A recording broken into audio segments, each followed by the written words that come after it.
Welcome to Good Grief Mama.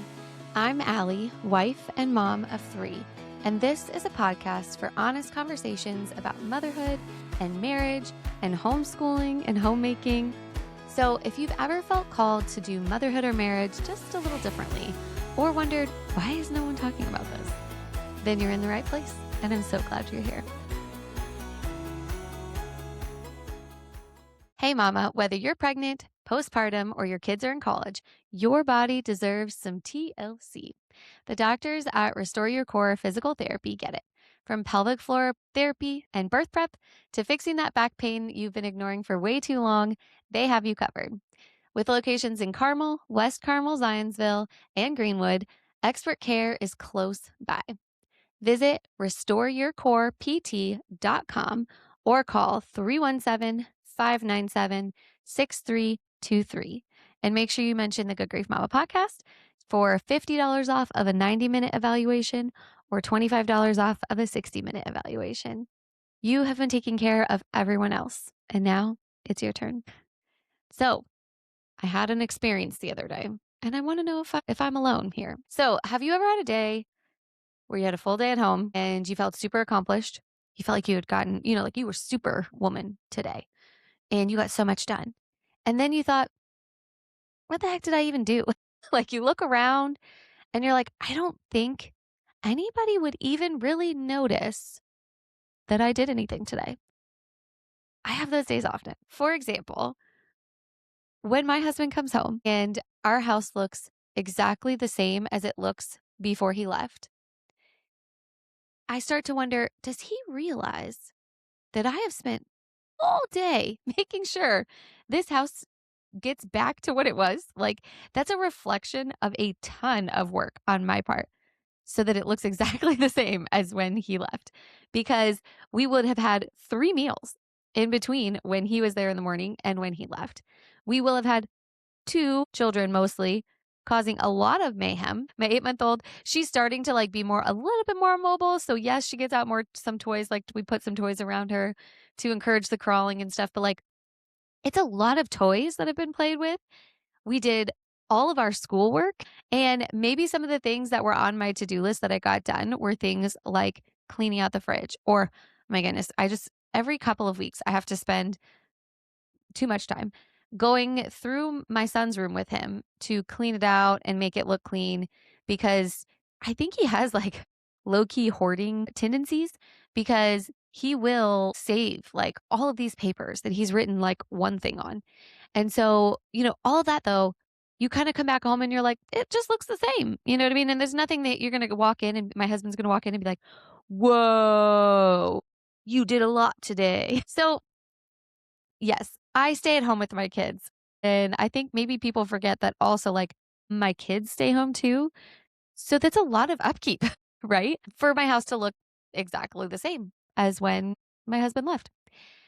Now, I chose to stay at home with my kids. I chose to be a homemaker and to live differently than I had thought I was going to, or than maybe a lot of society encourages, because I don't work outside of the home. And nobody really sees my checklist. You know what I mean? They don't see the things like calling the doctors and making appointments, returning things from Amazon that have been ordered, feeding my children, cleaning up, all of the little things that I do. It's not really something that people see, where I feel like our culture is so focused on do, and accomplish, accomplish, accomplish. And my life as a homemaker looks different. It's more like maintenance and emotional regulation and a lot of multitasking and juggling. So if you have ever thought that too, I feel super accomplished. And then you're like, but my husband, if he comes home, he would not realize instantly, just right in his face, everything that I've truly done. And if you've chosen to live a life a little differently and focus on homemaking instead of a career outside of the home like I have, then I want you to know that that's not a small thing. It's foundational. That has very much been an encouragement for me and is something that I have to remind myself of often. But it's something I feel like maybe culture does not. And I do believe society is shifting a little. There are so many more people who are homeschooling and so many more voices out there who are proponents for homemaking and like, showing the benefits of homemaking and the value of homemaking. But society, I feel like as a whole, still very much values productivity, income, visibility, climbing the ladder. And homemaking, I feel like is still seen as maybe not always seen as less than, but I think it's definitely seen as a temporary thing. Oh, you're just going to stay home until this thing happens. Your kids go to school or your kids turn 3 and go to preschool, whatever it is. And it's seen as like, oh, you're not ambitious because you're a homemaker. And sometimes I fall into that too. Like when somebody asks me what I do, sometimes I will say, I'm just a stay at home mom. Like I'll put the just in there. I might not emphasize it like that. I might just say, oh, I'm just a stay at home mom. But the just is still in there. And every now and then, I still feel the need to remind myself of the value that I'm bringing to my family by being a homemaker. I remind myself that, I'm saving us money because even though I'm not making money, I'm saving us money on daycare. That kind of stuff. I find myself having to remind myself of that because our society values visibility and, climbing the ladder and the boss babe and productivity and income a lot. And so it's easy to get stuck in that. And why? Why does our society only seem to validate or raise up work that gets paid or work that is climbing the ladder? I don't know, but I would love, love, love, love for there to be a reframe of homemaking. And I think that starts with us. I think it starts with us reframing homemaking to ourselves. So come along this journey with me as I talk about the value that I have had to reframe my mindset that homemaking has. Because homemaking is creating an environment where people can feel safe, where people can feel loved, where people can feel free to grow, especially your children, but your marriage too. It's shaping our children. It's being the ones to raise our kids. It's shaping the legacy that we will leave on this earth. And I have to say, you might be very awesome at your job. You might be awesome. Maybe you're the CEO. Whatever it is, you might be awesome at it. But I guarantee you, there is another person that is waiting and can do your job maybe just like you or maybe better. There is that person out there. And if you were to ever leave your job, they would have someone to replace you almost instantly. But you are not replaceable in your home. You are not replaceable in your role as a wife or a mother. That's not something that somebody can do better than you. It is something only you can do. And that is the beauty of homemaking.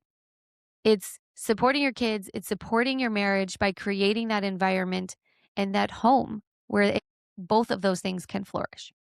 It's building rhythms, it's building stability. It's more than managing a home.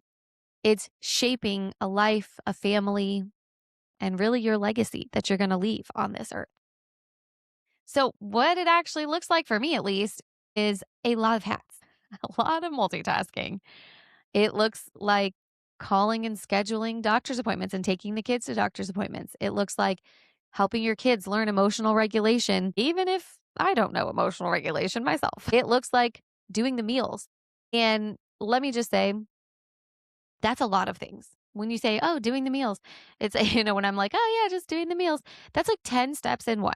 Because then you have to first plan them, make the list for what you need, grocery shop for those things, clean out the refrigerator from the last week, put the stuff in, fill the fridge from the week for this week. It looks like prepping the food. It looks like cooking the food. I mean, all of that. And that's all with your kids with you. If you are a stay-at-home mom, your kids are with you all the time. So you're doing all these things with your kids too. It looks like the traditional things that you think of when you think of homemaker. So it looks like laundry. It looks like cleaning the house. It might look like gardening for some. It hopefully looks like gardening for me. I'm inching my way further and further into the gardening world. It looks like dealing with their illnesses when your kids are sick. It looks like, putting lotion on dry skin. It looks like the mental capacity for remembering the little things like cutting their nails or are there enough diapers? When are we going to run out of diapers? It looks like repetition, basically, of the same tasks and the same schedule over and over and over. And not a lot of this is visible to other people. Now, some of it might be visible when you don't do it. Like maybe you forget to cut their nails and somebody sees the fact that your kid's nails look wild. Maybe you run out of diapers and that's when you notice that you're out of diapers. But you don't really notice those things unless they don't happen. So it leads at least me, and I've heard from other people, to kind of struggling with feeling unseen or unproductive. Like there's no performance review at the end of my 60 days of work. Or every year even. There's no performance review to be like, you're crushing the game. I'm giving you a 3% increase. You know what I mean? There's no clear finished product. It's not like, oh my gosh, I have been working on raising this kid for the last 30 days and I'm done. Take that off my list. You know what I mean? There's no clear finished product. And the list that you're doing is continually like the same stuff every day. So it's like dishes, laundry. Well, you know what I mean? It's like I'm checking off the same things only to then clear that again and check off those same things the next day. And I got to be honest, it would be nice if I made some money. That would be great. But those are some of those struggles, right? Like you struggle with those things, not feeling productive, not feeling like you're meeting the same type of standards that other people get when they have a job outside of the home. I will say too that sometimes this leads to tension with your husband because it's easy to feel like they don't see everything you do and they don't appreciate everything that you do. Now, I'm not saying that they don't. I'm just saying that's easy to feel that way. Like I do all of the stuff and I do it right now in this season of life with my baby on my hip, essentially. And, that's not just like metaphorically, it's like actually, she is on my hip most of the time. And in fact, I was trying to cook dinner the other day and I should have just put her in like a bouncer or something, but she wasn't really wanting to be in the bouncer. She was kind of fussing. And so I was just holding her while I was doing everything, which I normally do. And I set the plate of the raw chicken down that we were going to be cooking or that I was going to be cooking. And I didn't put it all the way on the surface and it fell and the plate shattered and the chicken was ruined. And it's like, well, I probably should have put the baby down. But sometimes it's easy though to start to feel like, okay, my husband should know everything that I've done. Like, let's say I wake up in the morning 30 minutes before my husband does. If I do, which I don't normally. So let's just say this is a theoretical, but I would have the things that I would do would be like, get up, get myself ready, prep breakfast for the kids, go change baby's diaper, feed the baby, get the other kids up, change their diet, like change his diaper, get them dressed, do all these.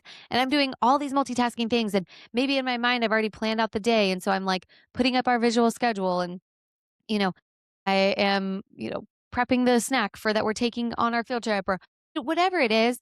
But then my husband comes downstairs and really all he sees is like, the kids are eating breakfast. He doesn't see like the 100 things that I've already done.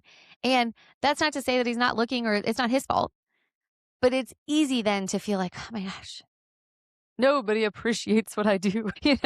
It's not something that's super visible to other people. So I have found for me that I need to find meaning in my homemaking because it is so meaningful for all of the reasons that I have already said. And so the things that I have done that have very much helped me to find meaning in my day to day when it sometimes feels mundane and to remind myself of the foundational task that I am doing right now are first to just like start with some kind of devotion or quiet time. I don't always do this because my baby, she faked me out. She slept through the night for 2 weeks and I was loving it. And then now she's back to waking up once or twice at night. I think she's going through a growth spurt. That's what we're going to say. But when I wake up and start my morning, even if it's 15 minutes before my kids get up, and just start my day with some kind of devotion, quiet time, prayer, that helps a lot because it reminds me, like when I connect back with God, it reminds me like this is what he has told me to do. He has called me to raise these kids. He has given me these kids and this home and the things that I am doing. It's more than just the task. It's more than just laundry. It's more than just dishes. It is clothes for my children. It is food for my children. It is providing in this way for my family while my husband is providing in a different way for our family. And so starting with the devotion helps me remember my purpose when it comes to homemaking. Also, trying to find some kind of rhythms instead of trying to be perfect. I have tried a few different things. I tried like a time schedule, but then we would get off schedule. And then I'd feel like I'm always failing because at 9 o'clock we didn't do this. But now we have a rhythm and it works so much better. It's like we eat breakfast. The rhythm is just, it's like a rhythm of what we do. It's not like a specific boop, boop, boop, boop, boop, boop, boop, right? It's like breakfast. Kids play after that for a little bit while I kind of either clean up or take care of the baby. Maybe she goes down for her nap. Then we do our homeschool lessons. Then we do, it's like just kind of like a flow, a rhythm of our day. And again, reminding myself that I am creating this environment for my kids to grow and to develop. So it's, not all about, I don't know, like a visible thing. It's more of a perfect thing. It's more of a rhythm for the day. But I do still, as my personality, need to feel accomplished. And so I do have some checklists. I don't necessarily have a checklist for the things I'm supposed to do every day because I got bored of checking off dishes every day. But I do pick one or two tasks that I'm going to do that day and I check them off. So, like the other day, I have been putting off calling and scheduling this like myofunctional therapy for Pax because we want to get his tongue tie released. But because he's older, he needs to do some myofunctional therapy first. It's been months. I'm sad to say. So I put it on my list and I'll put things like that on my list. On my list was to plant our raspberry bushes. And I did that the other day. So it's like I could check off two things that are visible things and that will go away from my to do list. You know what I mean? I have other things that are going to just recur every day. But there are some things I choose one or two things to do that I can check and it will go away from my list because it makes me feel accomplished. And then involving the kids in what I do. They help me with laundry. They help me with grocery shopping. They help me with baking. Involving them in that thing makes it feel less like I'm a scullery maid and more like I am helping to teach my children and grow them and develop them. I also think that it's pretty important, and this is something I've just started doing. And I feel like this is a very trendy way to say it, but like romanticize your home. So put up artwork. I have so many pictures of our family, which I love, but I've recently started buying artwork that I just love looking at and putting it up places. We have one in our living room. I bought two that I think are actually going to go up in our master bathroom, but put up artwork. If you like candles, do candles. I started buying flowers every week at the grocery store. If Nathan doesn't buy me flowers that week, I'll buy myself flowers because I like looking at them. They're beautiful. And if I'm going to be in my home, then I want it to be beautiful. I want to look around and go, wow, that's gorgeous. Same thing with like getting dressed and ready for the day. I'll do an episode about this sometime soon, but like postpartum, I'm still trying to figure out my style now. I feel like it's all changed and I don't know who I am, but like getting dressed for the day and what you are comfortable in and what makes you feel good and beautiful. And, if that it looks like putting on makeup or whatever, feeling together, just romanticizing your home and your day and your job of homemaking. And then specifically when it comes to my marriage and this homemaking, I have tried to make sure to tell Nathan what I've done. When I want him to truly understand all of the many things that I have done that he will never see because they're not visible, I just tell him. And I'm like, hey, can I just tell you, I feel really accomplished today. And I know that the house looks exactly the same as when you left, but I did this, this, this, this, and this. Give me a high five. You know what I mean? Like, telling them because it's not fair to expect them to notice all the invisible things that you do. And it's not fair to get mad about that. But it also is fair that you want to feel appreciated for those things. So just tell them. You don't have to do it every day, but like just, every now and then when you really want them to understand and you really want to feel the accomplishment, then tell them. And again, reminding myself that as I'm doing these invisible things, I'm creating a space for my marriage and my children to flourish. And then again, to keep the mind, the meaning of homemaking is remember why you chose this. You, me, chose to be a homemaker. You chose to live differently and not work outside of the home and to focus your efforts and energies on your home, your children, your family. And so remind yourself of that. It's not going to be easy. This is certainly not an easier path. And it's not easy either to work outside of the home. Like both of those are hard, but remind yourself why you chose it. There are hard days anywhere you go, any way you do it. There's going to be a hard day. And so you have to choose to remind yourself why you did it. I chose homemaking because I wanted my family to have a slower pace. I wanted it to be less rushed. I wanted it to be safe and stable. I wanted my kids to be able to learn and grow and be successful. And I'm not saying, just to put this out there, I'm not saying that if you work outside the home, your kids aren't going to feel safe or less stable or not turn into well-adapted adults. What I'm saying is for my family, that is how we wanted to do it. And honestly, there was many, many factors in it, but like one of the reasons that I'm thankful we're doing it is because as a kid, I had a lot of anxiety, like a lot. And my parents didn't do anything wrong, but I had a lot of anxiety when I was growing up. And in fact, there were years that I was in and out of doctors because my anxiety was presenting in physical ways. I would get lightheaded. I would get shaky. I mean, they did all kinds of random tests only to tell me that I'm healthy. And nobody once said, it sounds like your nervous system is dysregulated. It sounds like you have anxiety. Like it sounds like, something like this. They all just were like, oh, you're fine. Your blood work is healthy. You're healthy. Heck, I even did this like tilt table test thing. I mean, it was a lot. Anyway, I don't want that for my kids. I don't want them to have anxiety for no reason. And so that alone is why I'm trying to set this environment for them. I want my kids to look back in the future. I want them to like look back and remember how our home felt. I want our house to be the house that is safe and people want to come to it. I like the idea of our family traditions and setting my kids up for success long term. Really, as homemakers, we don't need to do more. We just need to shift how we see and define what we already do. We need to reframe the value that is seen in homemaking because, again, homemaking isn't small. It's not a small task, it's foundational. You, as a homemaker, me as a homemaker, are doing the most important work, which is setting the stage for your family, your marriage to be successful and to grow and to thrive. It's okay to live life a little differently. It's okay to do motherhood and marriage a little differently. It's okay to do things different than the cultural norm of very visible success and accomplishment. It doesn't make you less than, in my opinion, which this whole podcast is my opinion.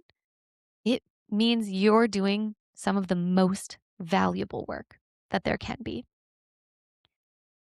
So I want to hear from you. I want you to leave a comment, rating and review, send a text message. I had somebody just send me a text message to the podcast and said that I was talking too fast. So hopefully if you're listening still, hopefully I slowed down for you. But I appreciate it when people send me text messages telling me, are you a homemaker? Do you resonate with this? Is there something that stands out to you? All the things. So send me a text message, leave me a rating and review. Make sure you're following on Instagram, following on YouTube, Spotify, Apple Podcasts, and make sure that you are signed up for my email newsletter. I've been sharing on Instagram some of the marriage questions of the week that I put in those, but I share mom hacks. I share marriage, like connection questions to deepen your connection with your spouse throughout the week and all kinds of good stuff in there. So make sure that you are subscribed to that as well. And all of this information can be found in the show notes. I'll see you guys next week.